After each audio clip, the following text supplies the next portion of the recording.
pane zvakaitika musi wa23 ngatimuzvitaura handitika saka sezvataurwa naNoma zvataurwa naFitzgerald ngatitaure takasununguka ilo handitika zviri mukati memwoyo ndokuti zviitika handitika saka tinova tori venhau kuti kana zvatataura munomo tiri munomo handitika but zvibudo kunzouko zvikabuda Manika Post zvikabuda kana Diamond FM zvikabuda zvinonge zvakuverengwawo nevamwe.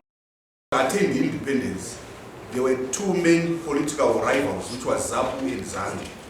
And there was the contestation of elections, which culminated into a lot of squabbles between the two political parties. It's unfortunate that when two elephants fight, it's the grass which suffers. And even if they make love, it's the grass which suffers. So, in America, for instance, they know that on the 11th, I'll just give you an example. On the 11th of September, that is when we are going to go to vote. In our context, it was just announced when people were not ready for that. So, in a nutshell, you'd find that many people could not vote because it was not, the information was not well disseminated. Coming to the public broadcaster, the public broadcaster did not broadcast equitably all the political players. So, in a nutshell, you find that some of the institutions which are supposed to complement the electoral process did not observe impartiality in their discharging of duties. I want to go back to the legal framework. The legal framework entails that there are certain principles and guidelines on democratic elections, which is a threshold which is supposed to be followed by member countries. And there are also regional and international standards which are supposed to be followed. What I have said falls short of what is expected as a standard.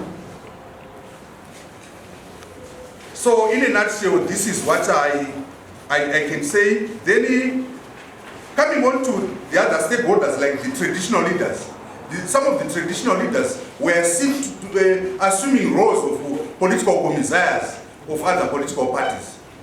And in the same vein, there are some unconstitutional groupings which were formed and which manipulated the electorate for political hegemony. And some of their tabulations have been well received by the same government. It's very unfortunate that they found it fit to have them arrested. But these are some of the anomalies which are happening.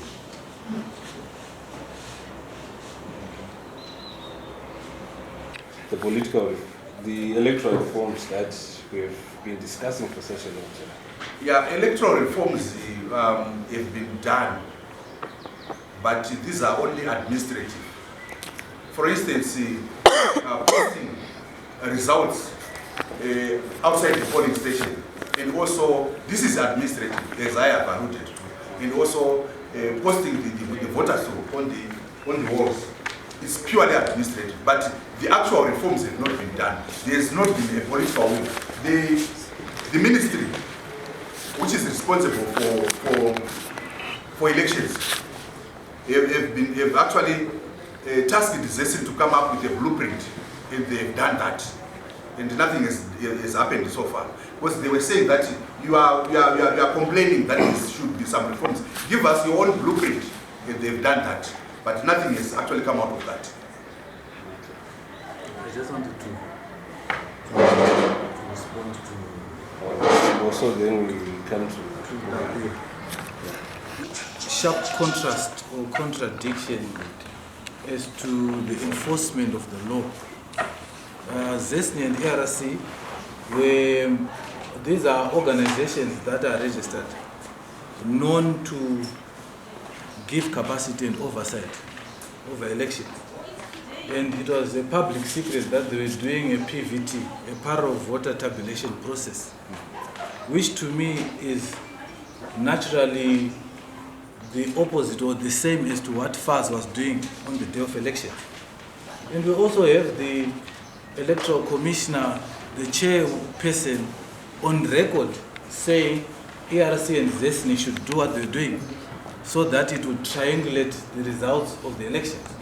And when we have that kind of contradiction or contrast, it gives a lot of problems or challenges to the oversight of the electoral process itself. I think it even ballooned further to the disruption of the press conference by the CCC, where it is also on record. The spokesperson of the opposition party being almost manhandled, some saying in courts he was almost abducted.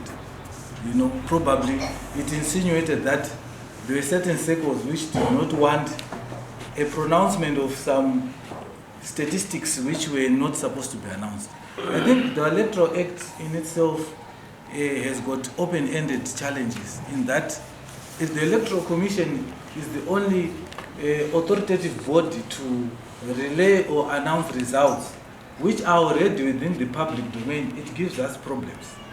Because someone can just decide to present what they are seeing in the public domain for matters of triangulation or public interest. So that responsibility remaining in principle and at law being the responsibility of the Electoral Commission, yet at the same time the results of elections are in the public domain, also creates problems.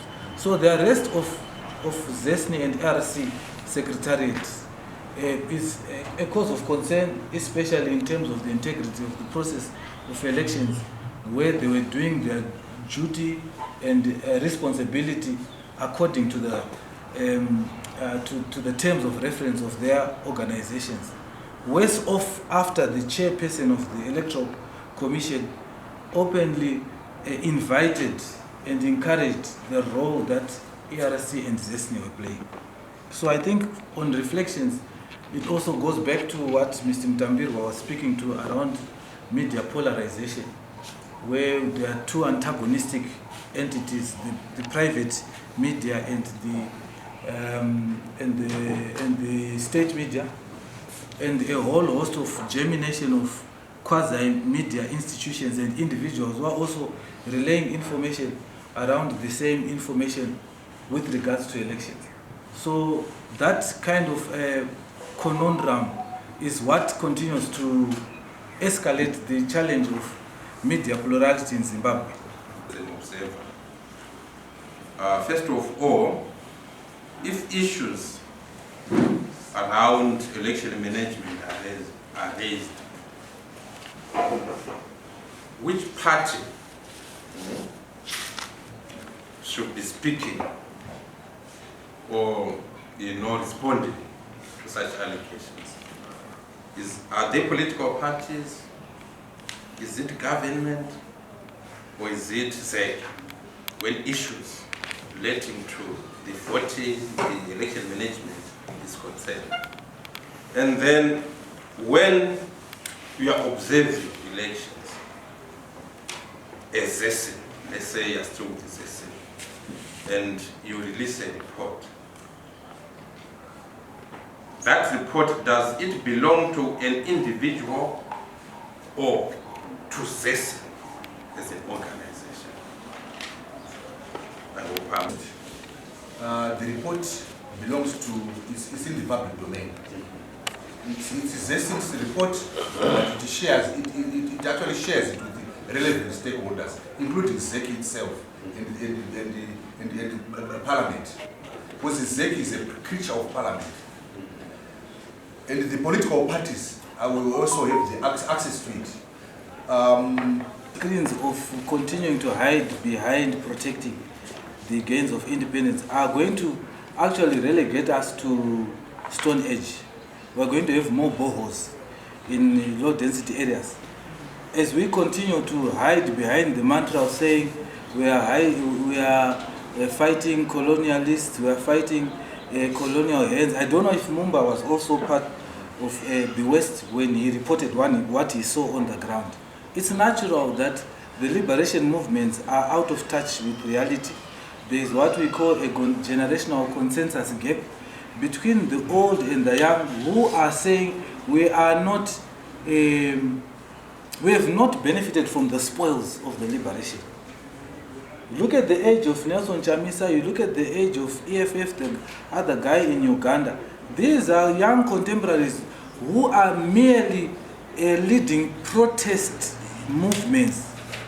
If the economy was at par, if there was sanity in the economy, this country would be the easiest to govern.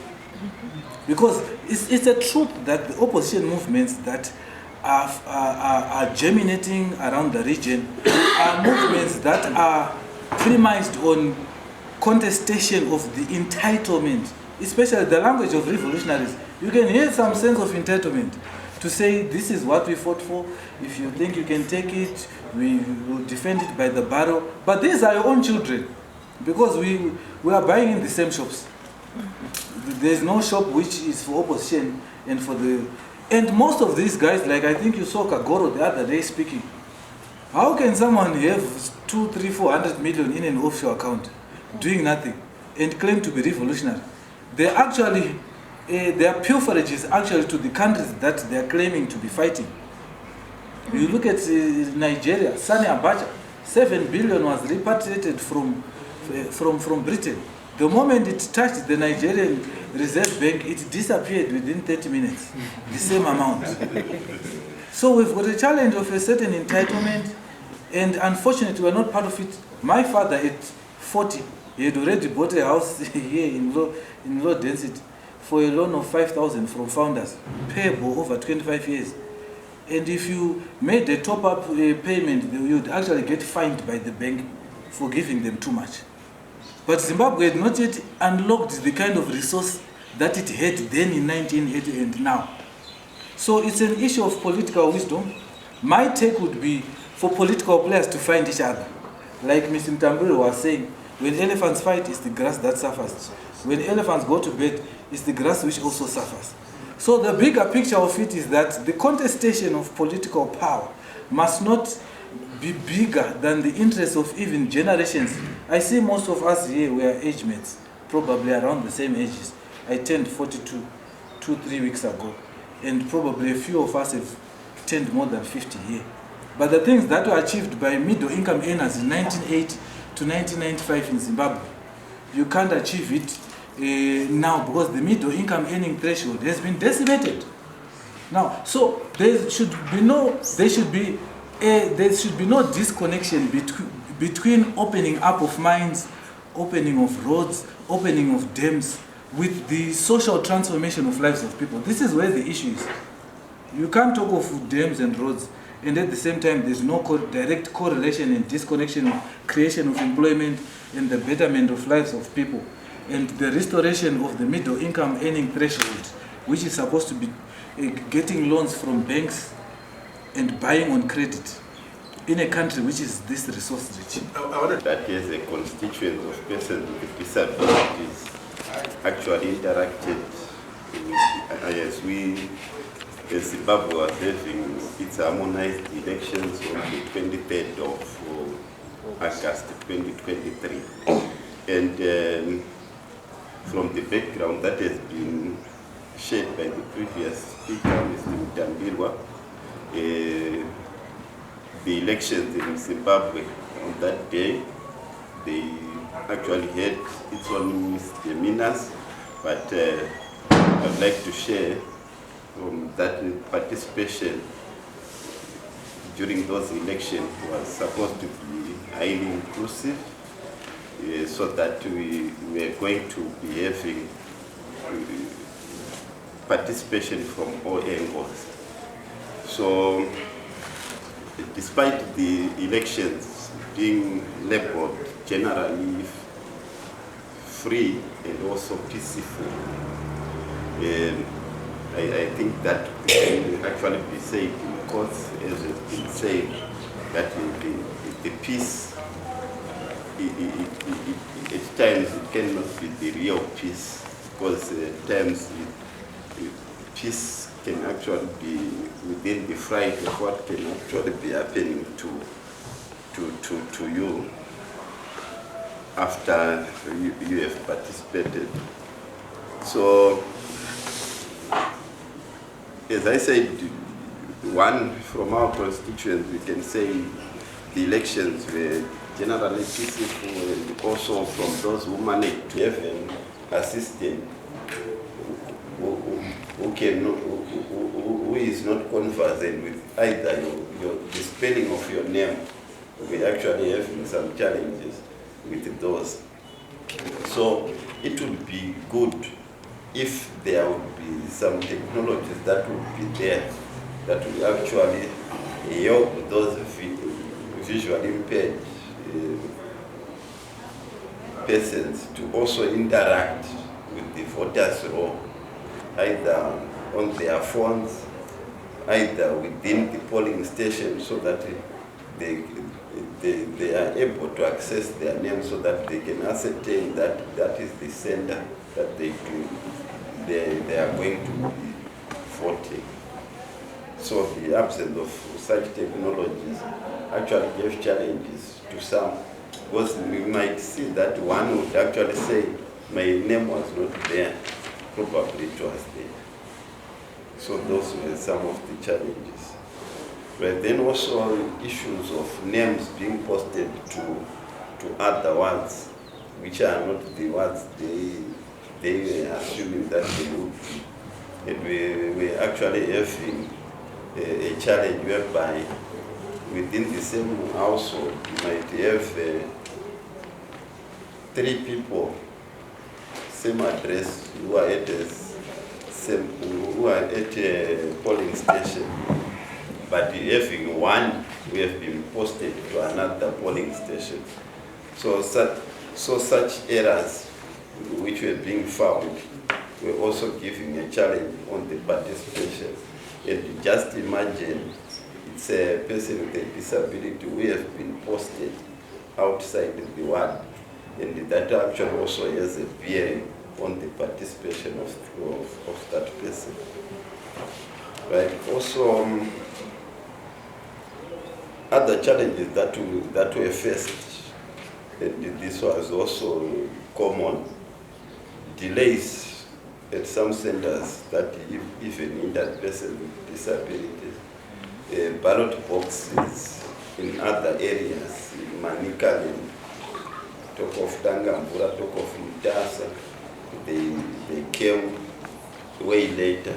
And we actually know that as persons with disabilities, the elderly, and the sick, such persons who have got vulnerabilities, at times they rely on their medication, and they will actually make patients to actually participate when there are such delays which were not communicated, and by so doing, some of them will then lose heart, and they will leave the positions.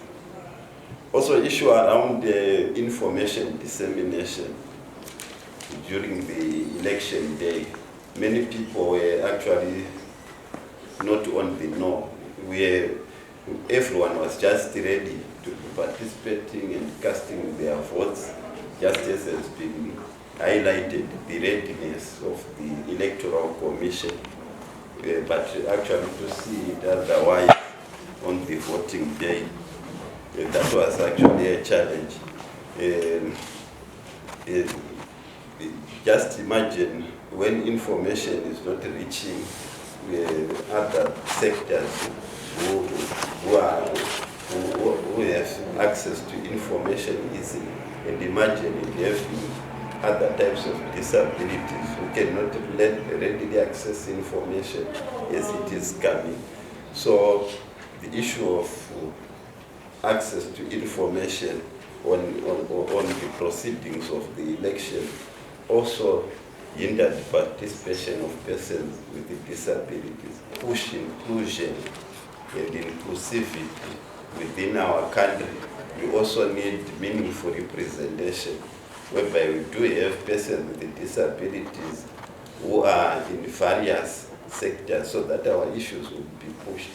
So participation was low due to participation as representatives was low due to issues that could also be linked to, one can be lack of confidence to those who present themselves as, to those who would like to present themselves as representatives to the communities, either as councillors, members of parliament, etc. Also, there was issue of the monetary sector that was that participants would also pay to the commission. Just think of $1,000. Women, persons with disabilities, where can they get, due to their vulnerability, how can they also raise such an amount so that they can also contest? We really know that the real issues, they are actually articulated in the House of Parliament, where we actually have our representatives in the Senate. That's when those laws that has been passed in the House of Assembly are going to be endorsed. So that was also a challenge to us during the electoral process and also on the day. Then also the issue that has also been highlighted, the issue around poor survey desks. It was also something that was actually a challenge to our constituents. Is you wouldn't know what was the actual purpose of it. So in other ways, it actually brought some, it instilled some fear and also wavered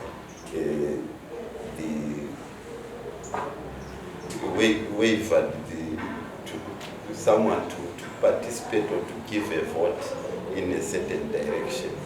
So those are some of the findings that we do have within our constituency. Thank you. Generally, we actually see that the polling officers, the elections officers were actually giving support to persons with disabilities at those polling stations. Though I would actually later on cite on some of the prevalent challenges that also hindered the participation of those persons with disabilities. So we are actually given the preference, we are assisted to find our names on the voters' roll. We are also assisted even to vote where there was need, and that was highly commendable. Then we also looking at the infrastructure, where I did visit within, both myself, during the day I was actually confined within the urban area. I would see that the infrastructure was actually accessible. Mostly they were using tents that were on open areas, and also schools that had ramps, some of them that I saw. So participation of some types of disabilities, like the physical disability that I do have, it was quite okay. Right, then also going on to, I now want to delve into the challenges that our constituents faced on the day. Within some other areas, as I was also getting from our group, there was inaccessibility of some polling stations. I think the issue about distance, that persons with disabilities would go to reach to those polling stations when they would like to cast their votes, the distance was quite long. So you would see that some of them would therefore opt not to go and participate due to the inaccessibility.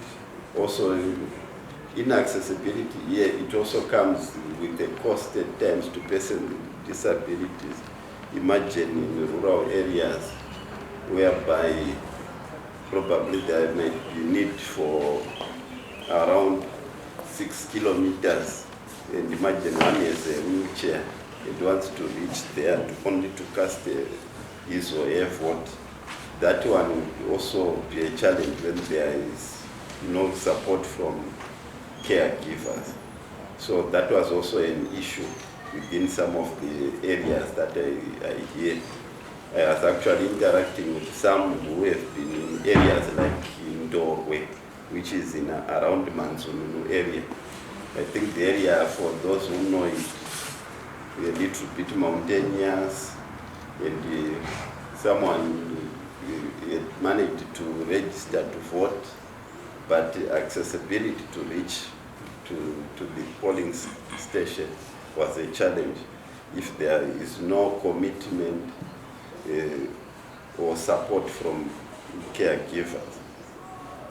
Then also we actually had issues around assisted voting. Right? Though we really know that educational levels amongst persons with disabilities are generally low, but the issue around assisted voting had been something that was quite worrying, and this could actually show that the electoral process had been lagging behind in terms of being inclusive to persons with disabilities. I really think all of us, during this election, we were highly subscribing to the mantra, your vote, your choice, but from that, when you're actually getting assistance, unnecessary assistance, like when you are literate, but there is an insistence that you should be getting assistance, then somehow that will actually derail your choice during the election. So that was something that was also coming from our side. But as we are looking also at that, it therefore gives a recommendation that going forward, we are looking forward to have these elections to be highly inclusive, and also to have probably some designed mechanism that will assist other persons with disabilities to vote on their own, like braille ballot papers. In Zimbabwe, they were trying to initiate them this year, but I hear they failed. When we did our senatorial elections, they were trying to initiate them, but they also failed to meet that. So we really think going forward, they will still think around that.